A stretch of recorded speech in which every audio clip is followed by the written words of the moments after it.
주님께서 여러분과 함께 또한 사제의 영과 함께 요한이 전한 거룩한 복음입니다. 주님 영광 받으소서. 그때 예수님께서 말씀하셨다. 나는 착한 목자다. 착한 목자는 양들을 위하여 자기 목숨을 내놓는다. 삭구는 목자가 아니고 양도 자기 것이 아니기 때문에 이리가 오는 것을 보면 양들을 버리고 달아난다. 그러면 이리는 양들을 물어가고 양떼를 흩어버린다. 그는 삭군이어서 양들에게 관심이 없기 때문이다. 나는 착한 목자다. 나는 내 양들을 알고 내 양들은 나를 안다. 이는 아버지께서 나를 아시고 내가 아버지를 아는 것과 같다. 나는 양들을 위하여 목숨을 내놓는다. 그러나 나에게는 이 우리 안에 들지 않은 양들도 있다. 나는 그들도 데려와야 한다. 그들도 내 목소리를 알아듣고 마침내 한 목자 아래 한 양떼가 될 것이다. 아버지께서는 내가 목숨을 내놓기 때문에 나를 사랑하신다. 그렇게 하여 나는 목숨을 다시 얻는다. 아무도 나에게서 목숨을 빼앗지 못한다. 내가 스스로 그것을 내놓는 것이다. 나는 목숨을 내놓을 권한도 있고 그것을 다시 얻을 권한도 있다. 이것이 내가 내 아버지에게서 받은 명령이다. 주님의 말씀입니다. 그리스도님 찬미합니다.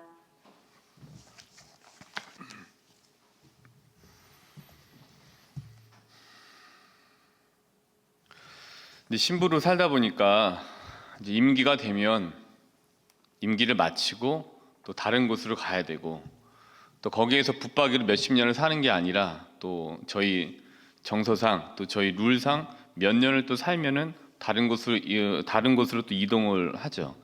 그게 이제 대리구청일 수도 있고 교구청일 수도 있고 아니면 본당일 수도 있고 어떤 특수한 기관일 수도 있고 그런데 어쨌든 신부로 살면서 가져야 될 좀 숙명이라고 해야 되나요? 여기 안에서 살려고 하면은 이렇게 이동을 이제 일정한 기간이 끝나면 이동을 해야 됩니다.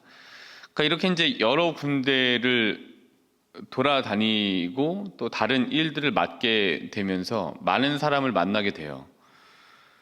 정들만 하면 또 떠나요. 그리고 새로운 곳에 가서 적응을 하면서 또 살아야 됩니다. 그게 이제 저희들 숙명이기 때문에 뭐 그런 대로 받아들이고 또 힘든 부분도 있지만 적응하고 이제 살려고 노력을 합니다. 근데 이제 이게 맨 처음에는 뭔 모르고 막 새로운 곳에 가니까 너무 좋고 막 이랬는데 이제는 이게 조금 시간이 신부로 살아온 시간이 조금 되니까 새로운 곳에 가서 또 자시 정을 붙이고 살아야 하는 시간들이 처음 머물렀던 때와는 다르게 좀 이렇게 막 설레이지만은 않아요. 좀 이렇게 좀 쉽지 않은 일이에요. 그러니까 정 붙였던 곳을 떠난다는 게 그렇게 쉬운 일은 아닌 것 같아요. 이게 시간이 지나면서 조금 더 그런 것 같아요. 그래서 제가 왜 이렇게 정 붙이고 한 곳에 오래 사시는지를 좀 알 것 같은 생각이 드는데 새로운 곳에 가면 새로운 장소죠. 또 새로운 신자분들이죠. 근데 그 신자분들은 지금까지 해오던 방식, 그러니까 저 전에 있던 그 방식에 익숙해지신 신자분들이시고 또 어떤 경우에는 본인들의 방식이 제가 흡수되기를 바라는 신자분들도 계시고 어떤 경우에는 또 새로운 변화를 원하시는 신자분들도 계시고 등등의 많은 신자분들이 계세요. 그 많은 신자분들의 바람 그리고 이제 그곳에 가서 경험하게 되는 크고 작은 충돌들 그리고 그 충돌들 안에서 서로가 맞춰가는 조정 기간들이 이제 익숙하긴 합니다만은 그게 이제 충돌되고 또 맞춰가고 조정 기간이라는 이 시간에 적지 않은 시간이 좀 소요가 돼요. 그러니까 전환 비용이 꽤나 많이 지출이 됩니다.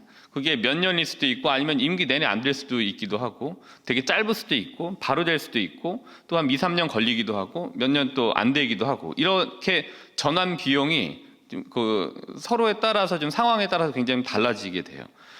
근데 이제 이렇게 여러 군데를 좀 돌아다니다 보니까 나름대로 생기는 눈, 그러니까 안목이라고 해야 되나? 아니 기준이 맞는 것 같아요. 좀 기준이 있는 것 같아요. 이런 상황에서는 이런 기준을 가지고 흔들리지 않고 가야 되는구나. 또 이런 분을 만나면 이런 기준이 있어야 되겠구나라는 나름의 기준. 어떻게 보면 처음 봤을 때 어떻겠다라는 안목도 조금 생기기도 해요. 그러니까 지극히 개인적인 겁니다. 근데 어쨌든지 간에 어떤 기준이 생기게 됩니다. 근데 그 특별히 뭐 여러 가지로 표현을 볼 수도 있습니다만은 단편적으로 예를 들어서 본당에 부임을 하거나 아니면 기관에 갔을 때 이런 분들은 좀 기준을 가지고 조심해서 알아가야 되겠구나라는 그런 이제 좀 상황들이 생겨요. 근데 어떤 상황들이냐면은 처음 만났을 때나 아니면 만난 지 얼마 안 됐음에도 불구하고 너무 친근하게 다가와서 너무 많이 이렇게 많은 시간을 이렇게 뺏는 분들이 왕왕 계세요. 그럼 맨 처음에는 좀 잘 이렇게 기준이 특별하게 서지 않은 멋모르는 시간이 있었는데, 근데 이제 좀 시간이 지나면서 처음에 너무 친근하게 또 너무 과잉으로 친절을 베푸는 분들은 약간 이제 좀 시간을 두고 더 자세히 보려고 합니다. 그러니까 이분들이 내가 어떤 사람이고 내가 이 누구를 알고 있고 또 제가 아는 신부님들, 수녀님들, 뭐 주교님들이 뭐 어디 있고 하면서 친분을 막 과시해요. 내가 뭘 했었고 등등의 이야기를 쏟아내는 경우들이 있습니다.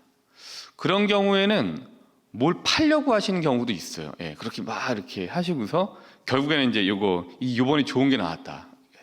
이거 꼭 필요한 것 같아서 왔다. 그러니까 처음에 현지 상황을 잘 몰라요, 제가. 이제 처음에 가는 분들이 적응도 잘 안 돼요.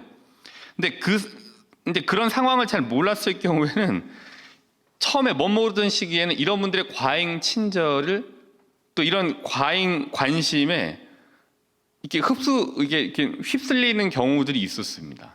근데 나중에 좀 곤란해지더라고요. 그렇게 되니까. 그래서 이제 여러 번 경험 있으니까 이제는 어떤 일정한 기준을 가지고 시간을 좀 두고 주의 깊게 관심을 가지고 이렇게 지켜봐야 되는 시간들을 갖고는 합니다. 근데 이런 분들 경우에는 정말 좋은 분들도 계세요. 네, 초지일관 처음부터 끝까지 또 너무 많은 관심을 가지고 계시는 대부분이 그렇습니다. 근데 몇 가지 이제 소수의 경우는 이렇습니다. 첫 번째로는 전임 신부님하고 사이가 별로 좋지 않았어요. 네, 그래서 이 인간이 떠났구나. 이제 오케이. 두 번째, 신자들 분들하고 사이가 별로 안 좋을 경우들이 있더라. 안 좋으신 경우들이 있더라고요. 세 번째로는 저 이런 사람이에요라고 과시하고 싶은데 그동안 인정받지 못했거나 아니면 인정받고 있지 못하거나 근데 새로운 인물이 왔어요. 근데 자신을 그래서 이제 이렇게 좀 피력하고 인정받고자 하는 경우. 그다음에 네 번째 마지막은 그러니까 본당을 걱정하는 척 하면서 자기 욕구를 충족하려고 했는데 그게 잘 안 됐거나 아니면 현재 잘 안 되거나 이 네 가지로 제가 이제 좀 나눠봤습니다. 근데 이런 경우에는 두 가지 공통적인 비슷한 특징들이 있어요. 첫 번째로는 그렇게 많은 말을 막 하고 나서 자신이 한 말이나 행동에 책임을 져야 할 경우에는 발을 빼요. 저 그런 소리 한 적 없습니다. 그런 의도에서 한 게 아닙니다. 그러니까 본인이 한 말의 출처를 확인해 보면 일종의 그 팩트 체크가 사실이나 사실에 그래도 가까운 이야기들이 아니라 사실과는 전혀 다른 본인이 만들거나 본인의 느낌이거나 라는 감정을 실어서 한다는 거예요. 그리고 이러한 행동이 일회적으로 끝나는 게 아니라 다른 상황에서 또 전혀 모르는 상황에서는 그 행동들이 비슷한 패턴으로 이렇게 반복된다라는 게 이제 특징이더라고요.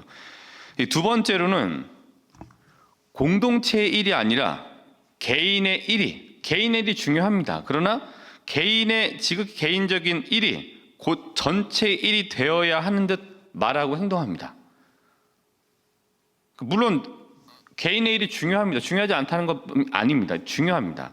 그러나 공동체 일이라는 것이 뭐 개인의 욕구 충족만을 위해서 돌아갈 수는 없는 일인 거잖아요. 그럼에도 불구하고 개인의 일만을 이제 아닌 듯 강조하더라고요. 그래서 개인의 욕구 충족이 안 되면 또 비슷한 일들이 일어나곤 합니다. 그러니까 비슷한 행동의 패턴이 반복이 돼요. 그러니까 반복이라는 공통점이 있고 책임져야 될 경우에는 발을 빼고 안 했습니다. 그 다음에 공동체 일로 표장을 해서 개인의 욕구 충족을 이제 무분별하게 이제 이야기하는 경우도 이제 생기게 돼요. 이런 비슷한 패턴이 있어요. 근데 그래서 새로운 임지에 갔을 때는 조금 시간을 두고 이렇게 봐야 되는 경우가 많은 것 같아요. 그렇게 해야 되는 것 같습니다. 그냥 가자마자 즉각적으로 반응, 즉각적으로 뭐 하기는 참 그 상황들을 제가 잘 모르니까 시간을 가져야 되는구나라는 이제 이런 나름의 기준, 어떤 경우에는 사람에 대한 안목, 최대한 조심스럽게 보려고 합니다만 그런 것들이 생기게 돼요. 오늘 복음 말씀을 읽으면서 오늘 사실 착한 목자와 삭군의 얘기거든요. 근데 이 삭군의 모습 한번 떠올려 보면서 좀 이 말씀을 이제 드려봤습니다. 그래서 오늘 복음 말씀은 착한 목자와 삭군입니다. 이 부분에서 연상이 좀 돼서 말씀드린 건데요. 오늘 요한복음 10장 11절부터 18절인데요. 10장 11절부터 13절에 좀 더 집중을 해서 한번 보도록 하겠습니다. 이 말씀은 이렇습니다. 나는 착한 목자다. 착한 목자는 양들을 위하여 자기 목숨을 내놓는다. 삭군은 목자가 아니고 양도 자기 것이 아니기 때문에 이리가 오는 것을 보면 양들을 버리고 달아난다. 그러면 이리는 양들을 물어가고 양떼를 흩어버린다. 그는 삭군이어서 양들에게 관심이 없기 때문이다. 여기에서 이제 착한 목자와 삭군을 어떻게 나누고 있냐 하면은 우선 착한 목자부터 보면은 착한 목자는 첫째, 자기 양떼를 위해 목숨을 내놓는다. 둘째, 양떼에 대한 관심이 있다. 셋째, 그 양들은 그 착한 목자를 알아본다. 네 번째, 착한 목자는 양떼를 지킨다. 그러니까 요약을 해보면은 착한 목자는 자기 양떼를 지키기 위해 목숨을 내놓는다.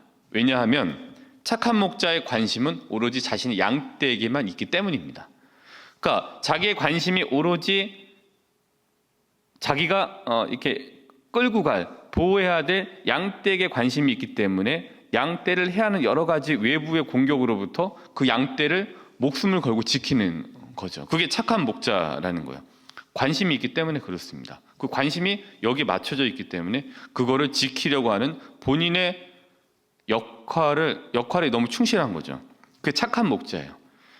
그러니까 관심이 있다라는 것, 목숨을 건다라는 거는 본인의 그 착한 목자라는 것에서 놓고 보면은 거기에 대한 본인이 부여받은 사명감이 있다라는 뚜렷한 점이 여기 안에 있는 거죠. 뚜렷한 기준이 여기에 있는 거죠. 발을 빼지 않는 거죠. 어떤 책임져야 될 순간에. 근데 반면에 삭군은 그렇지 않습니다. 첫째, 이리가 나타나면 양떼를 버리고 도망을 가요. 관심이 없는 거예요. 두 번째, 양떼에 대한 관심이 없는 겁니다. 양떼에 대한 관심이 없으니까 양떼를 버리고 보호해야 될 순간에 이리에게 던지고 본인은 빠지는 거죠. 본인 다치면 안 되니까. 나는 이 양떼에게 관심이 있었던 게 아니기 때문에 내가 보호할 대상이 아닌 거죠. 내가 수호해야 될 무언가가 아닌 거죠. 셋째, 근데 양떼들은 시간이 지나면 그런 삭군을 알아보게 된다는 거죠. 넷째, 양떼를 위해 목숨을 걸지 않습니다. 비슷한 맥락이에요. 그럼 요약을 해보면 삭군은 양떼를 지키기 위해 목숨을 내놓지 않습니다. 왜냐하면 삭군의 관심은 양떼가 아니라 삭새에 있기 때문이에요. 자기가 받는 목, 자기가 받아야 될 일당, 자기가 받아야 될 몫에만 관심이 있는 거예요. 꾼이에요. 그러니까 우리가 꾼이 들어가면 그렇게 좋은 건 아닌 것 같아요. 우리가 사기꾼 이러잖아요, 그죠? 사기꾼. 사기를 잘 치는 목자 뭐 이렇게 얘기 안 했죠. 사기꾼, 노름꾼 이렇게 얘기하죠. 삭꾼. 일단은 삭을 받는 게 나쁜 게 아니라 정당한 몫을 받아야 되는데 여기서 오늘의 뉘앙스는 삭꾼. 그러니까 별로 좋은 건 아닌 거예요. 꾼 자체가 드는. 그러니까 신자, 열심한 신자를 신자꾼 이렇게 얘기하진 않잖아요. 근데 이 꾼은 들어가면은 그렇게 좋은 건 아니. 오늘 뉘앙스는 그렇게 좋지는 않은 것 같아요. 관심이 없어요. 요약하자면 삭꾼은 양떼를 지키기 위해 목숨을 안 내놔요. 삭꾼의 관심은 양떼가 아니라 말씀드린 것처럼 내가 돌아올 몫에만 관심이 있어요. 그러니까 제사를 지내야 되는데 제사가 아니라 그 제사 지내고 있는 여러 제밥에 관심이 있는 거죠. 그러니까 자기 관심이 있는 곳에 자기 마음이 있고 자기 마음이 있는 곳에 그 마음에 걸맞는 행동들이 돌출돼서 나오는 거잖아요. 그러니까 되게 위기 상황에 나오는 행동이 그 사람이 가지고 있었던 본연의 모습을 일 경우들이 많잖아요. 마찬가지로 삭꾼의 관심은 양떼들의 목숨에 있지 않습니다. 내가 챙겨야 할 몫에 있는 거죠. 그러니까 충족돼야 될 내 몫에만 오로지 이제 있는 거죠. 그러니까 오늘 나와져 있는 거를 보는 거예요. 그래서 정당한 삭은 받아야 됩니다. 정당한 삭을 주셔야 되고 정당한 삭을 받아야 됩니다. 그러니까 어디에 관심이 있는지에 따라서 착한 목자와 삭꾼의 행태가 달라진다. 오늘 이제 제가 말씀드리고자 한 맥락은 이거예요. 착한 목자는 위기 상황에 발을 빼지 않습니다. 그러나 삭꾼은 그런 상황에 발을 뺍니다. 그러니까 착한 목자는 위기 상황에 빛을 더 발하는 거죠. 왜냐하면 목숨을 걸고 지키기 때문인 거예요. 목숨을 걸었습니다. 그러니까 더 빛을 발할 수 있는 거죠. 그래서 자신이 착한 목자 아래에서는 안전하다고 느끼는 양떼들이 착한 목자를 알아보고 나에게 안전한 목소리인 착한 목자의 목소리를 따라가는 거죠. 목자답다. 목자꾼 이렇게 얘기 안 하잖아요. 목자답다. 반면에 삭꾼은 위기 상황에 발을 뺍니다. 책임을 져야 할 상황에 자신은 마치 아닌 것처럼 한 발자국 빼서 이렇게 전혀 관심이 없는, 전혀 개입하지 않은 듯이 빠집니다. 위기 상황에 삭꾼은 더 빛을 발합니다. 왜냐하면 발을 빼고 도망가기 때문이에요. 과연 삭꾼스럽다, 삭꾼답다가 아니 삭꾼스럽다, 참 넌 삭꾼스럽다 라고 이렇게 얘기할 수 있는 것 같아요. 그래서 자신이 삭꾼 아래에서는 위기 상황에 안전하지 못하다고 느끼는 양떼들이 삭꾼의 목소리를 듣지 않는 거예요. 알아듣는 거죠. 신자분들 자주 말씀을 이제 바깥에서 드리는데 신자분들이 지금 보고 계시는 화면 안에 제가 기도를 했는지 안 했는지를 화면 바깥에서 앉아서 미사를 편안하게 봉헌하고 계신 신자분들이 굉장히 잘 아신다라는 거예요. 왜냐하면 신자분들이 기도를 많이 하시는 분들이기 때문에 저 사람이 기도를 했나 아니면 무언가 준비를 안 하고 대강 와서 하는 건가 라는 거를 화면 밖 스크린을 보고 계신 신자분들이 너무 잘 알고 계시죠. 현장에서는 더 잘 아시게 될 거고요. 저 사람이 과연 뭐뭐스러운지 아니면 무슨 꾼 같은지 아니면 정말 뭐뭐다운지 아니면 뭐뭐스러운지 등등을 너무나도 빨리 눈치채시죠. 목소리를 알아듣는 거죠. 이게 유혹자의 특징과 삭꾼의 특징이 비슷한 것 같아요. 삭을 받을 때는 일자리 연장이라고 하는 개인적 욕구 충족을 위해 위험을 무릅쓸 것처럼 말을 해요. 책임을 질 것처럼 말을 하고 행동하는 것처럼 보여줍니다. 그러나 위기 상황에서는 발을 빼고 어떠한 책임도 지지 않아요. 결국 삭꾼이 관리하던 양떼의 결론은 죽음입니다. 위기 상황에. 그러나 착한 목자가 관리하던 양떼의 결론은 생명입니다.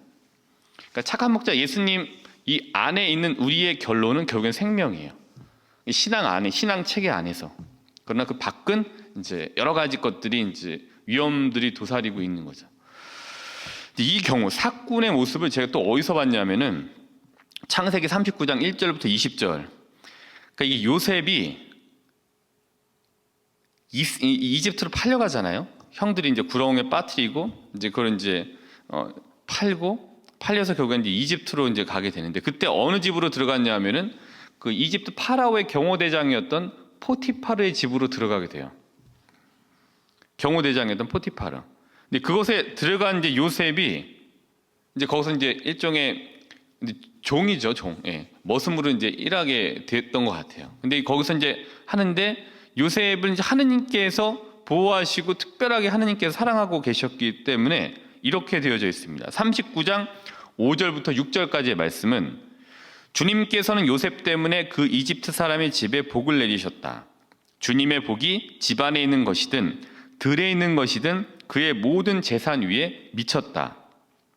주인은 자기의 모든 재산을 요셉의 손에 내맡기고 그가 있는 한 자기가 먹는 음식밖에는 마음을 쓰지 않았다.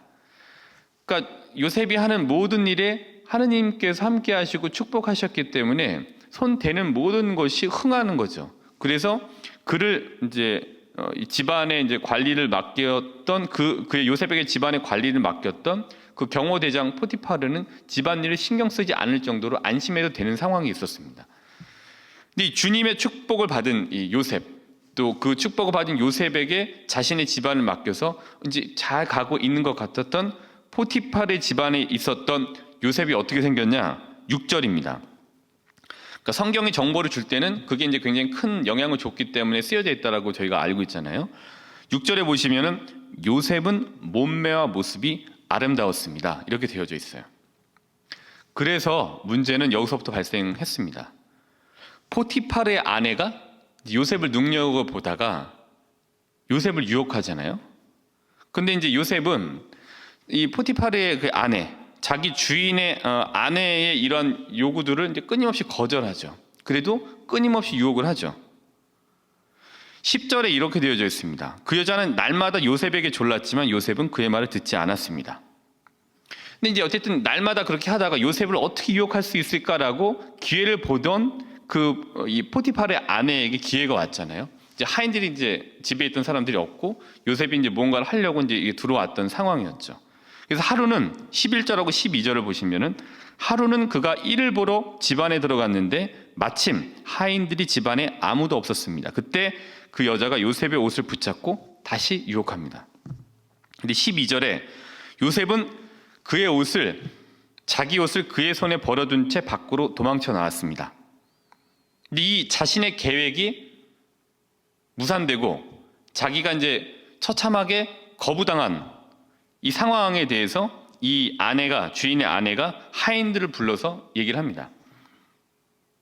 14절에서 15절입니다. 이것 좀 보아라. 우리를 희롱하라고 주인께서 저 히브리 녀석을 데려다 놓으셨구나. 저자가 나와 함께 자려고 나에게 다가오기에 내가 고함을 질렀지. 저자는 내가 목청을 높여 소리 지를 것을 듣고 자기 옷을 내 곁에 버려두고 밖으로 도망쳐 나갔다. 라고 14절하고 15절. 전혀 사실과 다른 이제 상황들을 본인의 욕구 충족이 안 되다 보니까 이제 퍼뜨리게 돼요. 이제 사건의 모습 보이시지 않으세요? 그리고 이제 남편인 포티파르가 돌아오자 이제 거짓으로 얘기를 해요. 본인이 살기 위해서 이제 얘기를 합니다. 당신이 데려다 놓으신 저 히브리 종이 나를 희롱하려고 나에게 다가오지 않겠어요. 그래서 내가 목청을 높여 소리 질렀더니 자기 옷을 내 곁에 버려두고 밖으로 도망쳤답니다. 라고 17절에서 18절에 얘기를 하고 있습니다. 아내의 말을 듣고 포티파르가 이제 성경에 따르면 화가 치밀어 올라서 요셉을 감옥에다 가두었다라고 이제 성경이 이제 그 단락에서 이렇게 얘기해주고 있습니다. 앞서 말씀드린 바와 같이 포티파르 아내의 모습에서 주인 아내로서의 품격이 아니라 굉장히 사꾼스러운 모습을 이제 보게 돼요. 전혀 이제 사실이 아닌 거를 이제 본인의 개인적인 거를 충족하기 위해서 사실인 것처럼 이제 거짓으로 이제 얘기를 하죠. 그 사꾼의 모습이 그거예요. 책임지지 않습니다. 발을 빼요. 이게 이제 전형적인 사꾼의 모습이라고 볼 수가 있습니다. 이때는 관심이 달라요. 요셉의 관심은 오로지 그 포티파르 자기의 주인의 맡겨놓은 일들을 어떻게 하면은 더 잘 관리하고 어떻게 하면 더 잘 이렇게 해놓을까라는 데 관심이 있었어요. 근데 반면에 이런 요셉을 봤던 포티파르의 아내의 관심은 어떻게 하면은 저 사람을 유혹할 수 있을까라는 데 오로지 관심이 있었던 거예요. 관심이 달랐어요. 요셉은 착한 목자로서 이제 본인에게 맡겨진 일을 목숨을 걸고 지켰던 거예요. 그리고 그거를 관리했던 겁니다. 거기에 하느님께서 축복을 더 내려주셨기 때문에 더 많은 것들이 불어날 수 있었죠. 근데 이제 이 아내의 관심은 그게 아니었기 때문에 오로지 하나 개인적인 그 충족을 위해서 이제 관심이 거기에만 쏠려 있었기 때문에 다른 일이 이제 다른 일은 보이지 않은 거죠. 어떻게든지 간에 자기 관심을 충족하기 위한 기회만을 엿보게 돼요. 근데 그 기회가 이제 무너지게 되죠.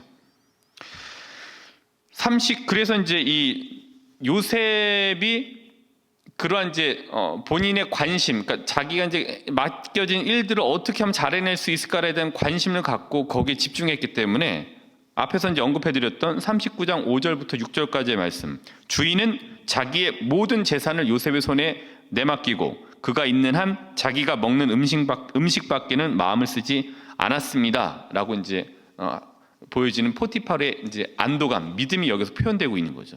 이 근거는 이제 요셉이 그렇게 요셉의 관심이 오로지 이제 주인의 것을 어떻게 잘 관리하고 흥하게 할 것이냐라는 것에 대한 관심이 집중되어져 있었습니다.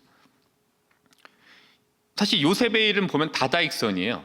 근데 포티파르 아내의 이 관심, 이 일은 개인적인 일밖에 아니었습니다. 그리고 이제 나중에 이 일로 누명을 쓰고 감옥에 갔을 때도 이제 그 뒷부분을 한번 읽어보세요. 뒷부분 읽어보시면은 경호대장의 일을 하면서 자신의 일을 또 묵묵히 해나가요. 40장 4절입니다. 경호대장은 요셉을 시켜 그들을 시중들게 하였다. 그러니까 요셉이 경호대장의 집에 있는 감옥에 갇혔는데 거기에 이제 임금의 시종과 헌작, 이 빵 굽는 이 신하들이 들어왔었잖아요. 감옥에. 그러니까 그들에게 시종 들은 일을 요셉에게 또 이제 시켰던 거죠. 요셉은 또 거기서도 맡은 바 관심 또 책임을 가지고 열심히 또 일을 하는 모습을 볼 수 있습니다. 포티파르의 아내, 개인적인 욕구 충족을 위해서 자신이 지켜야 할, 또 자신이 관심을 오로지 주어야 될 남편을 지키지 않는 모습을 보여주고 있습니다. 근데 이건 남편의 모습뿐만이 아니라 본인이 이제 직접적으로 지켜야 되는 것들에 대한 것들이 이제 소원해지게 되는 걸 보여줘요. 그러니까 오로지 이제 개인적인 관심밖에 없기 때문입니다. 그녀의 관심, 포티파르의 아내의 관심은 오로지 자기 자신뿐이었습니다. 목자는 지킵니다. 삭구는 뺏고 책임지지 않습니다. 뺏겨도 상관하지 않습니다. 근데 요셉이 포티파르 아내의 말을 듣고 같이 동침했다고 모든 문제가 해결됐을까? 그러지 않았을 겁니다. 요셉을 유혹했죠. 근데 이 유혹이 한 번뿐이 아닌 거예요. 성경은 얘기를 하고 있습니다. 그 여자는 날마다 요셉에게 졸랐지만 자신의 목적 달성하기 위한 어떤 집요함을 보여주고 있는 대목이에요. 날마다 졸랐어요. 그리고 목적 달성이 거부당하죠. 아마 그 유혹이 넘어갔다고 하더라도 나중에 결국에 요셉은 제거당했을 거예요. 그 여인에게. 그리고 포티파르의 아내는 이 모습을 본 결과 이제 한두 번 해본 건 아닌 것 같습니다. 이 유혹 자체를. 그러니까 이제 이 이야기를 놓고 봤을 때 제가 말씀드리는 겁니다. 그러니까 자신의 목적이 이제 달성이 돼요. 그리고 요셉이 이제 나중에 걸림돌이 돼서 자신이 누리고 있는 현 상황들이 흔들릴지도 모른다는 위험이 감지되면 자신을 지키기 위해 요셉을 버리고 도망간 사건의 모습을 분명히 보였을 것이다 예상됩니다. 왜냐하면 목자는 지키지만 삭구는 뺏고 버리고 도망가기 때문입니다.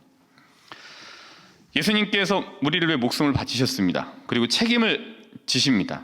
삭군인 유혹자는 도망가고 발을 빼고 버리지만 착한 목자이신 예수님은 도망가지 않으시고 발을 빼지도 않으시고 버리지도 않으셨습니다. 또한 삭군은 기웃거립니다. 자신의 욕구 충족을 위해서 여기에 기웃거리고 저기에 기웃거리면서 시간을 보냅니다. 정착하지 못합니다. 그리고 종국엔 책임을 지지 않습니다. 그러나 예수님 우리를 위해 목숨을 걸으셨고 목숨을 바치셨습니다. 저를 포함해서 우리들도 삭군의 모습으로 살지도 모릅니다. 왜냐하면 삭군은 자신이 삭군인지 모르기 때문이에요. 오늘 하루 목자이신 예수님을 기억하시면서 삭군의 무책임함이 아니라 목자의 책임지는 모습을 갖고 살아가실 수 있도록 오늘 미사 안에서 우리의 마음가짐을 새롭게 갖추도록 합시다.